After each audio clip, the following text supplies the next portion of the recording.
السلام علیکم ناظرین، میں ہوں طارق خان اور ایک نئے ویلاگ کے ساتھ حاضر ہوں۔ آج کے اس ویلاگ میں آپ کو یہ بتاؤں گا کہ قائد اعظم نے پاکستان کس طرح بنایا، اور وہ ایک راز جس کے پیچھے برطانوی حکومت، نہرو اور جناح تھے، گاندھی تھے۔ اگر وہ راز ان کو پتہ چل جاتا یہ پاکستان نہ بن پاتا۔ یہ میں نہیں کہہ رہا، یہ جن لوگوں نے کہا وہ راز بھی میں آپ کے ساتھ شیئر کروں گا۔ میں آپ کو اس بتاؤں گا کہ لیل پور کا باورچی قائد اعظم صاحب رحمۃ اللہ علیہ کو کیوں عزیز تھا، اور اس کے ساتھ قائد اعظم صاحب رحمۃ اللہ علیہ نے کیا سلوک کیا۔ میں آج اس ویلاگ میں آپ کو یہ بتاؤں گا کہ 7 روپے بھی اضافی فاطمہ جناح سے وصول کیے گئے۔ میں آپ کو اس ویلاگ میں بتاؤں گا کہ لیاقت علی خان کو کیسے لائن میں کھڑا کر دیا گیا۔ میں آج آپ کو بتاؤں گا کہ فوجی حکمرانوں کو کیا، فوجی جو لیڈرز تھے، جرنیلز تھے، ان کو کیا سبق یاد دلایا گیا۔ میں آپ کو بتاؤں گا کہ بعد ازاں جو جنرل اکبر بنے، جنرل اکبر کو قائد اعظم صاحب رحمۃ اللہ علیہ نے کیا فرمایا تھا۔ ساتھ ہی ساتھ آپ کو یہ بتاؤں گا کہ میکڈونلڈ نامی برطانوی وزیر اعظم کو کس انداز اور کس طور سے قائد اعظم صاحب نے شٹ اپ کال دی تھی۔ میں آپ کو یہ بتاؤں گا کہ 23 مارچ کو 1940 کو قرارداد پاکستان منظور ہوئی تھی، لیکن ایک اور قرارداد منظور کی گئی تھی، وہ آج تک قوم سے کیوں چھپائی گئی ہے۔ آج ہی کے ویلاگ میں اس سے یہ شیئر کروں گا کہ قائد اعظم صاحب کی ایک ڈاکٹر جو ان کی دیکھ بھال پہ متعین تھی، انہوں نے بانی پاکستان سے کیا فیور مانگی تھی، اور اس کے جواب میں بانی پاکستان نے ان کو کیا جواب دیا تھا۔ آج ہی کے ویلاگ میں آپ سے شیئر کروں گا سروجنی نائیڈو نے قائد اعظم صاحب رحمۃ اللہ علیہ کے بارے میں کیا کہا تھا۔ لارڈ ماؤنٹ بیٹن نے کہا تھا اگر یہ 13 ماہ پہلے مجھے یہ چیز پتہ چل جاتی تو پاکستان کبھی نہ بن پاتا۔ وہ چیز کیا تھی، وہ خبر کیا تھی، اور وہ کس طرح قائد اعظم صاحب رحمۃ اللہ علیہ نے چھپا کے رکھی۔ اور اس ساری گفتگو میں ایک تجوری کا قصہ ہے، وہ تجوری میں وہ راز کیسے چھپایا گیا۔ آج کے ویلاگ میں یہ تمام تفصیلات آپ تک پہنچاؤں گا۔ ساتھ ہی ساتھ آپ تک یہ پہنچاؤں گا کہ 2.5 روپے کے موزے خریدنے والے قائد اعظم نے 2.5 روپے کے موزے خریدنے سے کیوں انکار کر دیا تھا۔ آپ کو یہ بتاؤں گا کہ کس شخصیت کا نام قائد اعظم تھا، ان کی زندگی کے خفیہ گوشے کیا تھے۔ آج ہی آپ کے پروگرام میں، آج ہی کے ویلاگ میں آپ کو یہ بتانے کی کوشش کروں گا وہ کس معیار کا لیڈر تھا جس نے یہ پاکستان بنایا۔ وہ کس معیار کا لیڈر تھا کہ برطانوی سفیر منہ تکتا رہ گیا جس وقت قائد اعظم صاحب رحمۃ اللہ علیہ نے کہا کہ بھائی جان یہ بات ایسے نہیں ہوگی۔ ناظرین، آج کے ویلاگ کا باقاعدہ آغاز کرتا ہوں اور آپ کو یہ بتاتا چلوں کہ قائد اعظم صاحب رحمۃ اللہ علیہ کا راز 12 سال تک راز کیسے رہا۔ ایک ڈاکٹر تھے معروف، میں نام لیتا ہوں، بمبئی کے معروف ڈاکٹر تھے JAL پٹیل۔ انہوں نے قائد اعظم صاحب رحمۃ اللہ علیہ کے ایکس رے دیکھے، ٹیبل ٹینس کی بال جیسے دھبے نظر آئے اور اس میں سے لیز بھی نہیں کر رہی تھیں۔ ان کو یہ پتہ چل گیا کہ قائد اعظم صاحب رحمۃ اللہ علیہ کو ٹی بی ہے۔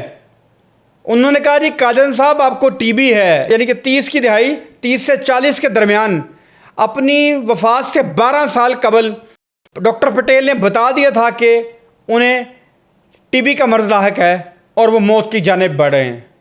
قائد اعظم صاحب رحمۃ اللہ نے ڈاکٹر پٹیل کو ریکویسٹ کی کہ اس راز کو راز رکھیں۔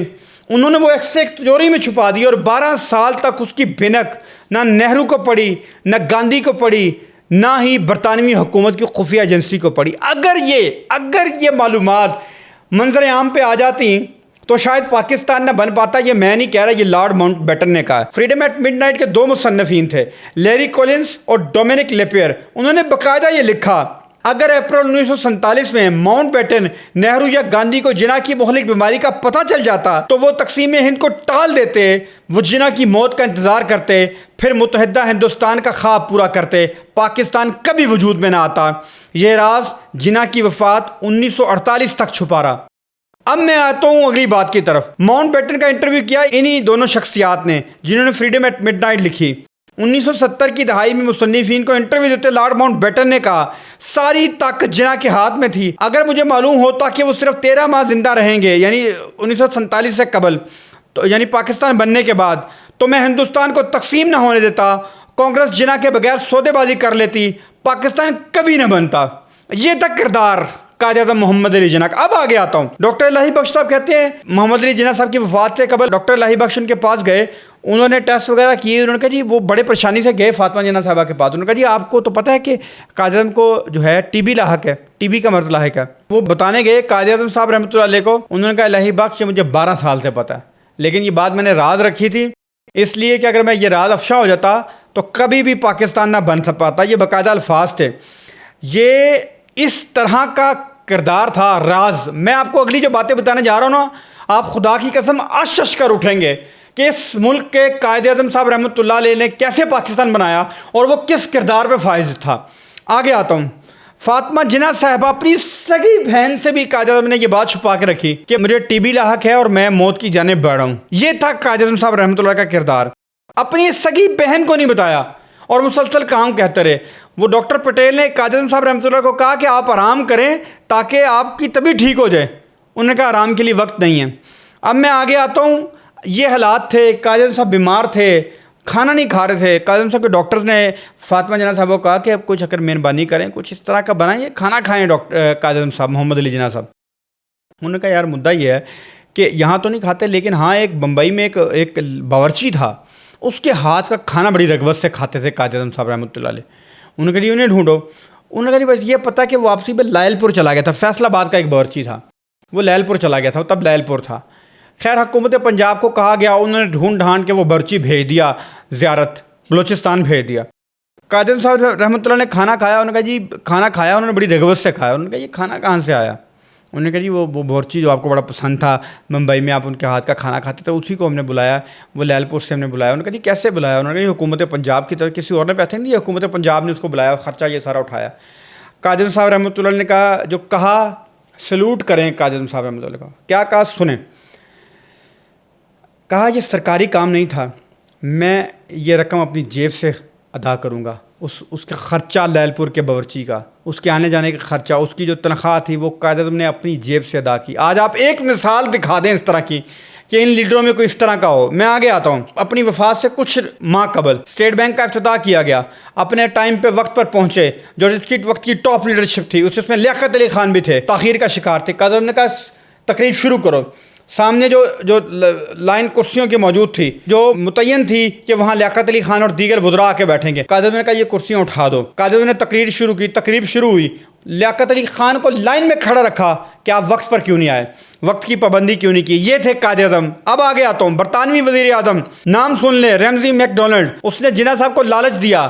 لالچ دیتے ہوئے کہا کہ آپ 10 سال قبل پاکستان بننے سے 30 اور 40 کی دہائی میں, انہوں نے کہا اگر آپ فیڈریشن کی مخالفت ترک کر دیں تو ہم آپ کو لارڈ کا خطاب بھی دے دیں گے اور گورنر بھی بنا دیں گے کسی ریاست کا. قائد اعظم صاحب اٹھے. وہ جو برطانوی وزیر اعظم نے ہاتھ بڑھایا آگے ملانے کے لیے, یہ تھے قائد اعظم. ہاتھ ملانے سے انکار کرتے ہوئے کہا کہ تم مجھے بکاؤ مال سمجھتے ہو, اور ہاتھ ملائے بغیر اٹھ کے آ گئے. یار یہ کردار تھا. لارڈ کا خطاب, یہاں تو چھوٹے چھوٹے خطابات پہ لوگ مر گئے, مٹ گئے. انہوں نے غداریاں کر دیں, پاکستان کے ساتھ غداریاں کر دی, کاز کے ساتھ غداریاں کر دیں, اور قائد اعظم نے وہ لارڈ کی آفر ٹھکرائی, گورنر بنانے کی آفر ٹھکرائی, اور اٹھ کے آگے اور ہاتھ تک نہیں ملایا ریمزی میک ڈونلڈ سے. برطانوی وزیر اعظم تھے. یہ تھے قائد اعظم صاحب رحمۃ اللہ علیہ. اب آگے آ جائیں.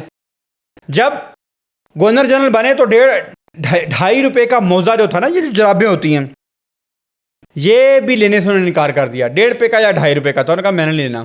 اور یہ وہ قائد اعظم انکار کر رہے ہیں کہ 1920 میں شادی ہوئی تو 50,000 روپے کا صرف ان کا واش روم تیار کیا گیا تھا, واش روم, اور وہ 1.5 روپے 2.5 روپے کا موزہ استعمال نہیں کرتے. اور کیا کہتے ہیں, اور جو لفظ ادا کیے, غریب مسلمان ملک کے گورنر کو اتنی مہنگی چیزیں پہننی نہیں چاہیے, یہ موضوع انہوں نے کبھی نہیں پہنے. یہ تھے قائد اعظم صاحب رحمۃ اللہ علیہ. اب آگے آتا ہوں. کابینہ کا اجلاس ہوا. آج ان کی مراد دیکھتے ہیں نا آپ, 4.5 لاکھ تنخواہیں لے کر بھی کہتے ہیں ہمارا گزارا نہیں ہوتا. قائد اعظم نے کہا بھجن نہیں کھانا کھلایا جا سکتا, آپ کابینہ میں کھانا نہیں کھلایا جائے گا, بسکٹس بھی نہیں کھلائے جائیں گے. آج آپ کو پتہ ہے ورلڈ بینک کہتا ہے 47% پاکستانی خطے غربت سے نیچے ہیں. آج آپ کو پتہ ہے پینشن کی, ججز کی پینشن بھی 24 لاکھ سے زیادہ ہے. پینشن, تنخواہیں تو دور کی بات ہے. اور دوسری طرف وہ قائد اعظم محمد علی جناح تھا جس شخص نے کیبنٹ میں بسکٹ وغیرہ سے بھی انکار کر دیا کہ نہیں یار ہم پہ بڑی ذمہ داری ہے. یہ وہ کردار تھا. میں آگے آتا ہوں, آپ کو پتہ چلے گا مدعا ہے کیا. کیا جرت تھی یار, میں کہتا ہوں اس طرح کی جرت دوبارہ نہیں ملی. برطانوی سفیر آیا, اس نے کہا قائد اعظم مدعا یہ ہے کہ برطانیہ کا جو بادشاہ اس کا بھائی آ رہا ہے, میں چاہتا ہوں آپ اس کا استقبال کریں. قائد اعظم نے کہا تھا بالکل کر لیتے ہیں, استقبال کر لیتے ہیں, پر یہ ہوگا کہ جب میرا بھائی برطانیہ جائے گا تو کیا بادشاہ اس کے استقبال کے لیے آئے گا. یہ ہے میرٹ, یہ ہے برابری کی سطح. یہ تھے قائد اعظم محمد علی جناح. اب آگے آتا ہوں. گورنر ہاؤس کے لیے کرسیاں منگوائی گئی 37 روپے کی. قائد اعظم نے حساب چیک کیا, 7 روپے کی کرسیاں اضافی تھیں. فرمایا کہ یہ 7 روپے کی اضافی کرسیاں کیوں ہیں؟ انہوں نے کہا یہ فاطمہ جناح نے منگوائی ہیں. انہوں نے کہا اگر یہ فاطمہ جناح نے منگائی ہیں تو انہوں نے کاٹتے ہوئے لکھا کہ 7 روپے فاطمہ جناح سے لیے جائیں گے. یہ تھوڑی ہوگا کہ فاطمہ جناح میری بہن ہے تو وہ کرسیاں منگوا لے گی اور یہ سارا معاملہ چل جائے گا. یہ تھے قائد اعظم. اب یہ وہ کردار تھا جس کی لوگ گواہیاں دیتے تھے. ایک کانگریس کا اجلاس تھا جس میں مسلمان لیڈر بھی تھے اور ہندو لیڈر بھی تھے. کسی نے قائد اعظم کو بکاؤ مال کہہ دیا. سنیں اس وقت کیا سروجنی نائیڈو نے کیا کہا. سروجنی نائیڈو نے کہا تم کہتے ہو کہ جنہیں انگریزوں کے زر خریدا میں تمہیں خرید سکتی ہوں, گاندھی خریدے جا سکتے ہیں, نہرو کا سودا ہو سکتا ہے, مگر جنہیں انمول ہیں ان پر شک نہیں کیا جا سکتا. انہوں نے کہا جی گاندھی بک جائے گا, نہرو بک جائے گا, نہیں بکے گا قائد اعظم صاحب رحمۃ اللہ علیہ. یہ مسز سروجنی نائیڈو نے کہا تھا. اب آگے آ جاتا ہوں.